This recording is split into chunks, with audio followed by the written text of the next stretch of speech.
إن الحمد لله والصلاة والسلام على من لا نبي بعده أما بعد قال الله تبارك وتعالى ألم تر إلى الذي حاج إبراهيم في ربه أن آتاه الله الملك إذ قال إبراهيم ربي الذي يحيي ويميت قال أنا أحيي وأميت قال إبراهيم فإن الله يأتي بالشمس من المشرق فأت بها من المغرب فبهت الذي كفر والله لا يهدي القوم الظالمين۔ اس رکوع میں اللہ سبحانہ و تعالی نے تین واقعات کا تذکرہ کیا ہے، جس سے ہمیں یہ پتہ چلتا ہے کہ اللہ سبحانہ و تعالی نے اپنی زندہ کرنے اور مارنے کی جو صفت ہے اس کا تذکرہ کیا ہے۔ اللہ سبحانہ و تعالی ارشاد فرماتے ہیں کہ کیا تو نے نہیں دیکھا، یعنی کیا تو نہیں جانتا، الی الذی حاج ابراہیم فی ربہ، اس شخص کے بارے میں کہ جو ابراہیم علیہ السلام سے جگڑ رہا تھا، فی ربہ، ابراہیم علیہ السلام کے رب کے بارے میں، ان آتاہ اللہ الملک، اور وہ شخص جو جگڑ رہا تھا وہ اس برتے پہ جگڑ رہا تھا کہ اللہ نے اس کو بادشاہت دی تھی۔ یہاں نمرود کا تذکرہ ہے، جس کے دربار میں ابراہیم علیہ السلام کا اس سے مکالمہ اور یہ مناظرہ ہوا۔ اذ قال ابراہیم ربی الذی یحیی و یمیت، جب ابراہیم علیہ السلام نے فرمایا کہ میرا رب وہ ہے جو زندہ کرتا ہے اور مارتا ہے۔ قال انا احیی و امیت، تو وہ اس بات کو اس نے صحیح طریقے سے نہیں سمجھا نمرود نے، اور اس نے کہا کہ میں بھی زندہ کرتا ہوں اور مارتا ہوں۔ یعنی اگر کوئی شخص جس کو جس کے بارے میں یہ فیصلہ ہو چکا ہے کہ اس کو سزائے موت ملے گی، میں اس کو چھوڑ سکتا ہوں، اس کی زندگی بخش سکتا ہوں، اور اسی طرح کسی بھی بے قصور کو پکڑ کے میں قتل کر سکتا ہوں جس کا کوئی چانس بھی نہیں تھا قتل ہونے کا۔ تو قال ابراہیم،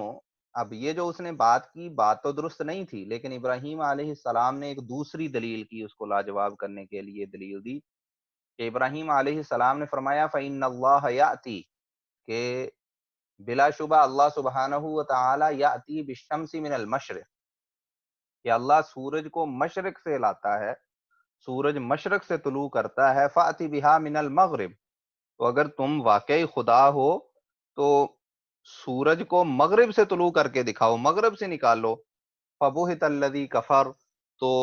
جو کافر تھا، جو اللہ کا انکاری تھا نمرود، وہ لاجواب ہو گیا اور وہ ہکا بکا وہاں پہ رہ گیا، اس کو کوئی اس چیز کا جواب نہ آیا۔ واللہ لا یہدی القوم الظالمین، اور اللہ سبحانہ و تعالی ایسی قوم کو جو ظالم ہو ان کو ہدایت عطا نہیں فرماتے۔ تو وہ لاجواب ہونے کے باوجود بھی اس کو یہ توفیق نہیں ہوئی کہ وہ ہدایت پہ آ جائے اور ایمان اور اسلام کو قبول کر لے، بلکہ لاجواب ہونے کے باوجود وہ اپنے کفر پہ قائم رہا۔ او کلذی، دوسری اللہ سبحانہ و تعالی مثال دیتے ہیں کہ او کلذی، یا اس کی مثال اس شخص کے جیسی ہے، مر علی قریۃ وہی خاویۃ علی عروشہا، کہ وہ ایک بستی کے پاس سے گزرا اور وہ بستی اپنی چھتوں کے بل اوندی پڑی تھی، یعنی الٹی ہوئی تھی، وہ ساری تباہ و برباد ہو چکی تھی۔ اور یہ اس شخص کے بارے میں مختلف مفسرین کے اقوال موجود ہیں۔ سب سے راجح اس میں یہ ہے کہ یہ عزیر علیہ السلام تھے جو وہاں سے گزر رہے تھے، اور یہ وہی عزیر علیہ السلام ہیں جن کے بارے میں بعد میں یہودیوں نے یہ دعویٰ کیا کہ یہ اللہ کے بیٹے ہیں، نعوذ باللہ۔ قال انا یحیی ہذہ اللہ بعد موتہا، تو انہوں نے کہا کہ یہ جو ساری بستی ساری کی ساری تباہ و برباد ہو گئی اور یہ لوگ اس طرح مر گئے ہیں، انا یحیی ہذہ اللہ بعد موتہا، کہ اللہ ان کو مرنے کے بعد کیسے زندہ کرے گا۔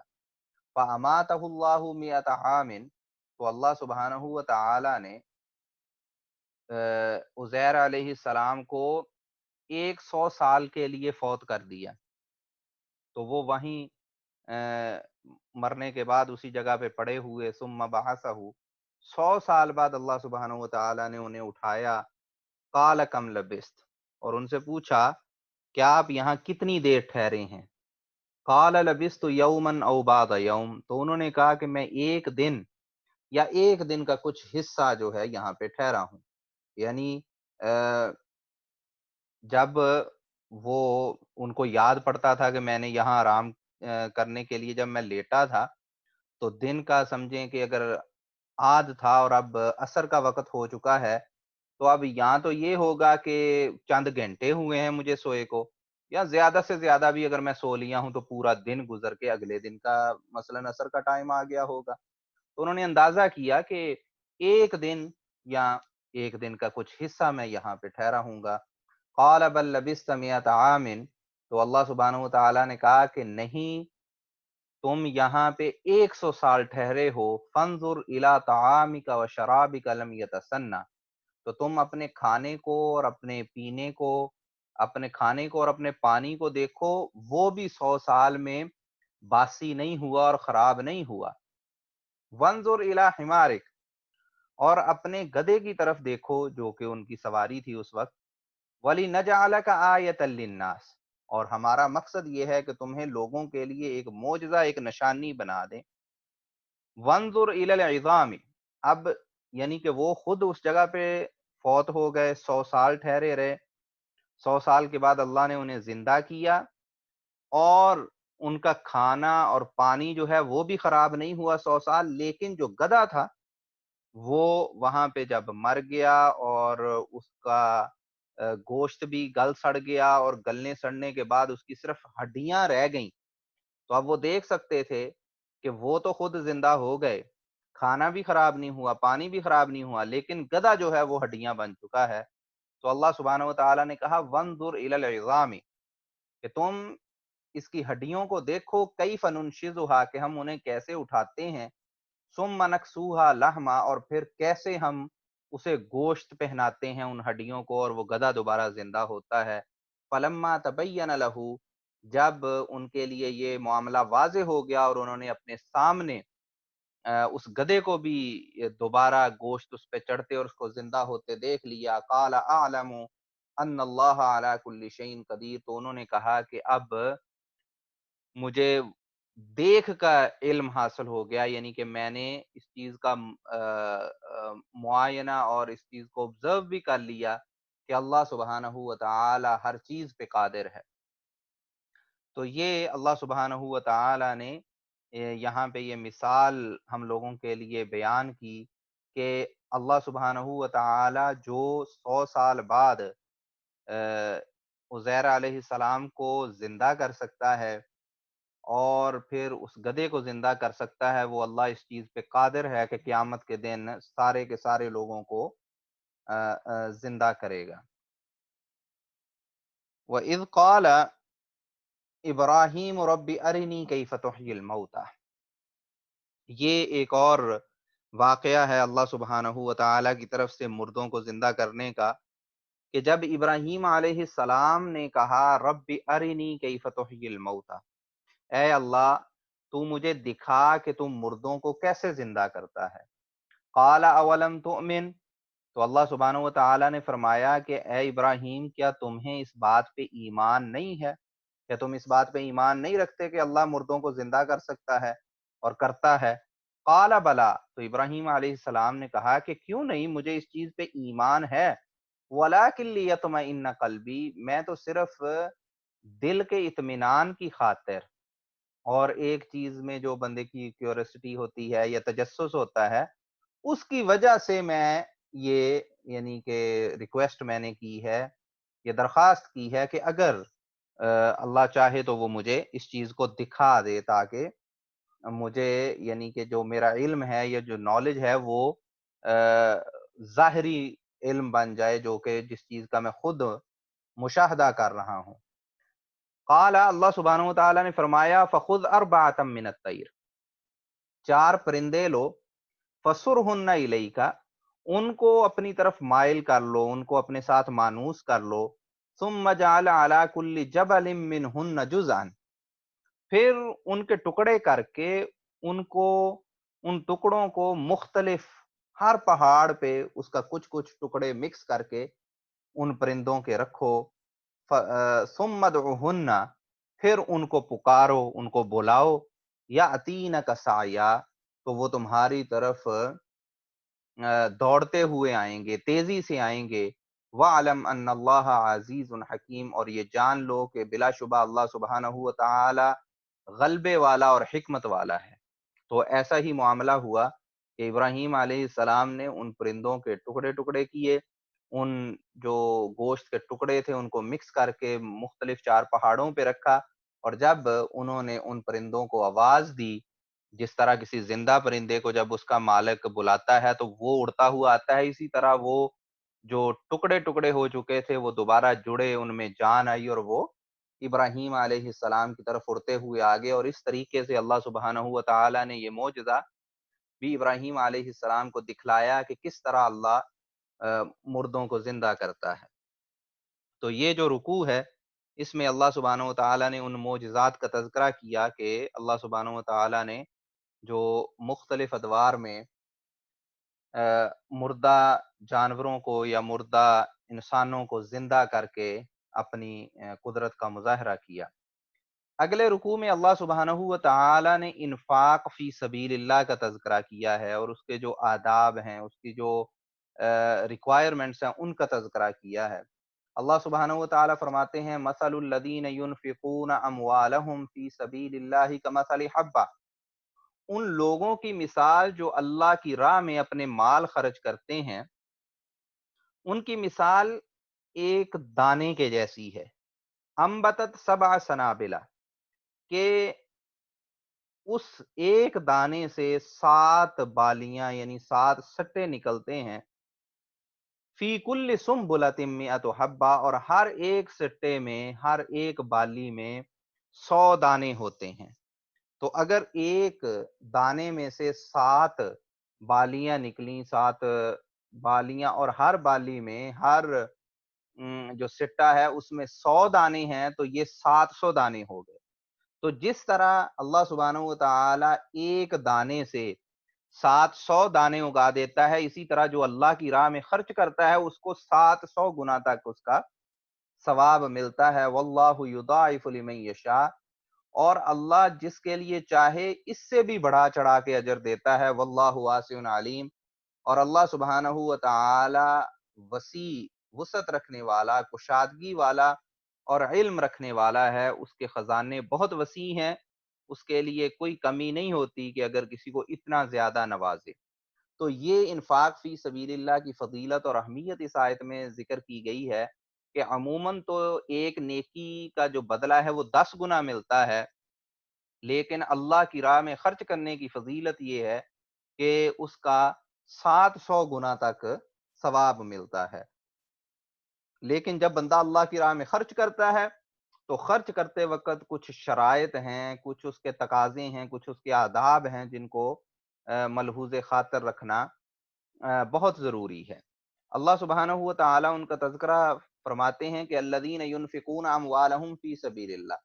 کہ جو لوگ اللہ کی راہ میں اپنے مال خرچ کرتے ہیں، ثم لا یتبعون ما انفقوا منا ولا اذى، پھر اس کے بعد جو انہوں نے خرچ کیا ہوتا ہے اس کے بعد وہ احسان نہیں جتلاتے، یا جس کو دیا ہوتا ہے اسے تکلیف نہیں دیتے کوئی سخت، یا اس کی بے عزتی اور تذلیل کرنے والے الفاظ بول کے اس کو تکلیف نہیں دیتے، تو نہ تو وہ اپنا احسان جتلاتے ہیں کہ میں نے تم پہ خرچ کیا تھا، اور نہ ہی اس کو تکلیف دیتے ہیں اس کو گھٹیا یا ذلیل کر کے۔ تو لہم اجرہم عند ربہم، تو ایسے لوگ جو اللہ کی راہ میں خرچ کرتے ہیں اور پھر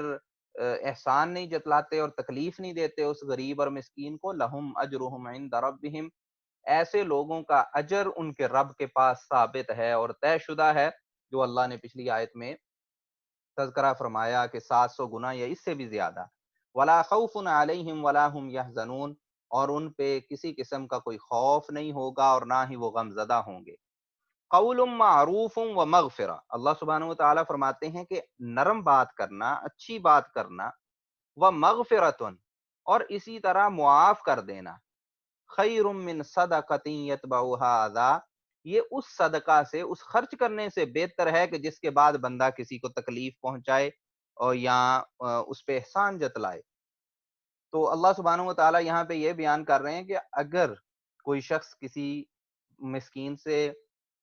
بات کرتا ہے اور اس سے نرمی سے بات کرتا ہے، اگر آپ کے پاس دینے کے لیے پیسے نہیں ہیں تو آپ نرم طریقے سے اس بندے سے گفتگو کرتے ہیں، اور پھر یہ کہ اگر آپ کو پتہ چل گیا کہ یہ بندہ بہت غریب ہے تو آپ اس بات کو پھیلاتے نہیں، کیونکہ جب بندہ اس بات کو پھیلاتا ہے کہ یہ غریب ہے تو ایک حساب سے اس کی عزت نفس پہ اثر پڑتا ہے اور اس کی عزت کم ہوتی ہے، تو آپ اس سے چشم پوشی کرتے ہیں۔ اور اسی طرح اگر وہ بندہ اب اس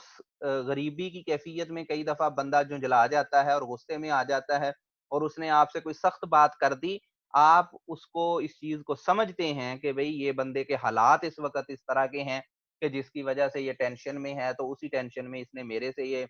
سخت بات کر دی یا بدتمیزی کر دی، تو آپ اس وجہ سے اس کو معاف کر دیتے ہیں۔ تو یہ نرمی اور معافی کا رویہ رکھنا فقراء سے، یہ بہت بہتر ہے اس چیز سے کہ بندہ ان کو پہلے پیسے دے اور اس کے بعد ان کو تکلیف پہنچائے اور ان پہ احسان جتلائے۔ تو اس لیے امپورٹنٹ ان دونوں چیزوں میں یہ ہے کہ اس مسکین سے نرمی اور معافی والا سلوک کیا جائے، یہ پہلے نمبر پہ ہے۔ اگر کوئی شخص یہ نہیں کر سکتا تو پھر اس کے اس خرچ کیے کا فائدہ کوئی نہیں، کہ جس خرچ کے بعد وہ پھر انہیں احسان جتلاتا ہے یا تکلیف دیتا ہے۔ واللہ غنی حلیم، اور اللہ سبحانہ و تعالی بے نیاز ہے، اس کو کوئی پرواہ نہیں ہے، اس کو کوئی ضرورت نہیں ہے اس طرح کی نیکی کی کہ بندہ نیکی کرے اور بعد میں اس پہ احسان جتلائے۔ حلیم، اور اللہ سبحانہ و تعالی بردبار ہے، نرمی کرنے والا ہے، وگرنہ یہ اتنا بڑا جرم ہے نیکی کر کے اور انفاق اور خرچ کر کے جتلانے کا، کہ اس پہ اللہ سبحانہ و تعالیٰ کی طرف سے فوراً پکڑا جائے۔ یا ایھا الذین آمنو، اللہ سبحانہ و تعالیٰ فرماتے ہیں ایمان والو، لا تبطلوا صدقاتکم بالمن والاذی، کہ اپنے صدقات کو، اپنی خیرات کو، اپنی چیریٹی کو احسان جتلا کے اور غریب کو تکلیف پہنچا کے باطل نہ کر لو۔ یعنی اللہ سبحانہ و تعالیٰ نے یہاں پہ یہ تذکرہ کیا کہ جو شخص خرچ کرنے کے بعد اس غریب پہ، اس مستحق پہ احسان جتلاتا ہے کہ میں نے تم پہ خرچ کیا، یا اس کو تکلیف دیتا ہے کسی اور طریقے سے، تو اس کی یہ جو نیکی ہے اللہ کی راہ میں خرچ کرنے کی، وہ ضائع ہو جاتی ہے۔ اللہ سبحانہ و تعالیٰ نے فرمایا کہ احسان جتلا کے اور تکلیف دے کے اپنے صدقات کو ضائع نہ کر لو، کالذی ينفق مالہ رئاء الناس، کیونکہ اس طرح کا شخص جو احسان جتلاتا ہے اور تکلیف دیتا ہے غریب کو، اس کی بے عزتی کر کے بعد میں، تو اس کی مثال اس شخص کی ہے ينفق مالہ رئاء الناس، جو اپنے مال کو خرچ کرتا ہے لوگوں کو دکھانے کے لیے، شو آف کرنے کے لیے۔ ولا یؤمن باللہ والیوم الآخر، اور وہ اللہ اور آخرت کے دن پہ اس کا ایمان کوئی نہیں، یعنی کہ یا تو وہ کافر ہے یا منافق ہے اور اس میں ریاکاری ہے۔ تو اگر کوئی مسلمان بھی اس طرح کی حرکت کرے گا تو اصل میں وہ ان لوگوں کی مشابہت کر رہا ہے پھر، جو صرف دکھلاوے کے لیے مال خرچ کرتے ہیں اور ان کا اللہ اور آخرت پہ ایمان نہیں ہوتا۔ تو یہاں اللہ سبحانہ و تعالیٰ نے ایک اور چیز کا تذکرہ کیا، ریاکاری کا، کہ جب اللہ کی راہ میں خرچ کرنا ہے تو اللہ کی رضا اور خوشنودی بندے کے ذہن میں ہو، لوگوں کو دکھانے کے لیے خرچ نہ کرے، کیونکہ ریاکاری بھی ایک ایسا عمل ہے جو نیک اعمال کو اور خصوصی طور پہ صدقے کو باطل کر دیتی ہے۔ فَمَثَلُهُ كَمَثَلِ صَفْوَانٍ، اللہ سبحانہ و تعالیٰ بیان کرتے ہیں کہ جو شخص ریاکاری اور دکھلانے کے لیے خرچ کرتا ہے اور جو اپنا خرچ کرنے کے بعد احسان جتلاتا ہے اور تکلیف دیتا ہے غریب اور مسکین کو، اللہ سبحانہ و تعالیٰ کہتے ہیں کہ اس کے صدقے کی، اس کے خرچ کرنے کی مثال ایسے ہے، کمثل صفوان علیہ تراب، جیسے ایک صاف اور سخت پتھر ہے اور اس پتھر کے اوپر کچھ مٹی پڑی ہوئی ہے، فَأَصَابَهُ وَابِلٌ، اب اس پہ تیز بارش آتی ہے، اس جہاں پہ وہ پتھر ہے اور پتھر کے اوپر کچھ مٹی ہے، تو اس بندے کے اب صدقے کی اور خرچ کی مثال کیسے ہے کہ اس نے اس پتھر پہ جو تھوڑی سی مٹی تھی اس میں اپنا بیج ڈالا، اپنے خرچ کرنے کا اور اپنے انفاق کا، اپنے صدقے کا، تو فَأَصَابَهُ وَابِلٌ، تیز